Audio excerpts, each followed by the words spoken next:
కూటమి రోజు రోజుకి బలపడుతున్నటువంటి తర్వాత వైసీపీ అధికారంలోకి వస్తుందా, లేదా మీరు చెప్తున్నట్లు జగన్మోహన్ రెడ్డి గారు మళ్ళీ సీఎం అవుతారా 2029లో? ఖచ్చితంగా జగనన్న మళ్ళీ సీఎం అవుతారు, ఇది తథ్యం. ఒక మాట అయితే మీరు రాసి పెట్టుకోండి, పక్కన పెట్టండి. దానికి ఎందుకు అవుతారో చెప్తాను. Why? Because as per the given constitution of India, ఒక మనిషి బతకటానికి కావాల్సింది ఏంది? రోటీ, మకాన్, కపడే, గుడ్డలు, చిన్నపాటి గూడు గుడిసైదో, బువ్వ. ఈ మూడిటిని పేద ప్రజలకి, పావర్టీ లైన్ బేస్లో ఉన్న వాళ్ళకు కూడా క్లియర్ కట్గా ఇళ్ల స్థలాలు కొని ఆ ఇంటికి పెద్దయి, కొడుకు అయ్యాడా, తండ్రి అయ్యాడా, తమ్ముడయ్యాడా, అన్నయ్యండా, ఏమన్నా కానీ కొని ఇళ్ల స్థలాలు 60 లక్షల మందికి ఇళ్ల పట్టాలు రిజిస్ట్రేషన్ గవర్నమెంట్ ఛార్జెస్తో చేసి ఇల్లు కట్టించి కాలనీస్ పెట్టేశాడు. ఇది నిజమా అబద్ధమా?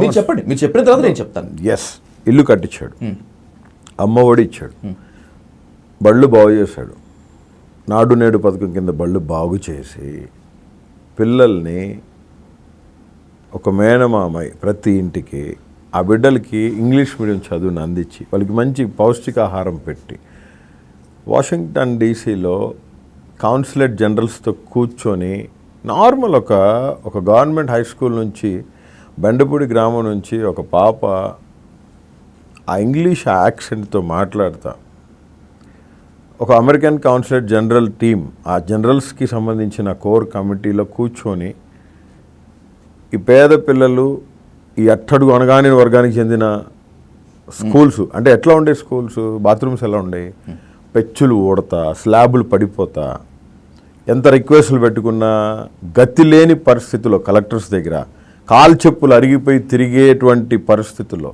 స్కూళ్ళు మొత్తాన్ని బాగు చేయించి కార్పొరేట్ స్కూల్స్తో ధీటుగా వాటిని నుంచోబెట్టి ఆఖరికి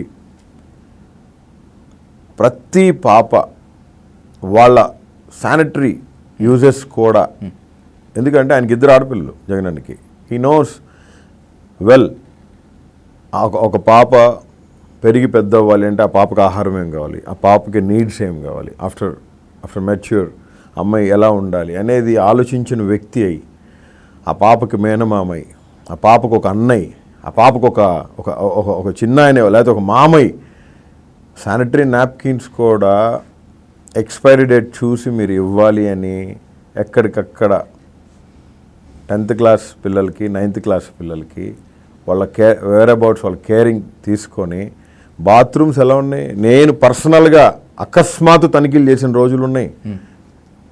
కనీసం ఇంత స్మెల్ కూడా రాకుండా వాటిని నీట్గా శానిటైజ్ చేసి వాళ్ళకి నేర్పించారు, యూజ్ చేసుకున్న తర్వాత దీన్ని ఎట్లా శానిటైజ్ చేసుకోవాలని. నేను అనేది ఏంటంటే ఇప్పుడు ఉన్నాయి అవన్నీ ఎందుకు లేవు, బ్రహ్మాండంగానే ఉన్నాయి. అవునా? లైవ్ వస్తావు, పోదాం మరి. ఎందుకు పోదాం? ఏదో స్కూల్కి పోదాం, ఏదో స్కూల్కి పోదాం, అకస్మాత్తు తనకి. నేను అనేది అలాంటి పరిస్థితుల్లో ఉంటే పేద ప్రజలైన వాళ్ళు ఈరోజు రోడ్ల మీదకి వచ్చి ఎందుకు బాధపడుతూ ఉన్నారు? అమ్మఒడి ఆడిగిపోయింది, నాడు నేడు పథకం కింద బళ్ళు, నేను ఒప్పుకుంటా పో, జగన్మోహన్ రెడ్డి గారి పరిపాలన నీకు నచ్చలేదంటున్నావు, స్వార్థపు రాజకీయాలు చేశాడంటున్నావు. As per the 14th finance commission report, మరి నిర్మలా సీతారామన్ గారు చెప్పిన మాట నేను చెప్తుంది.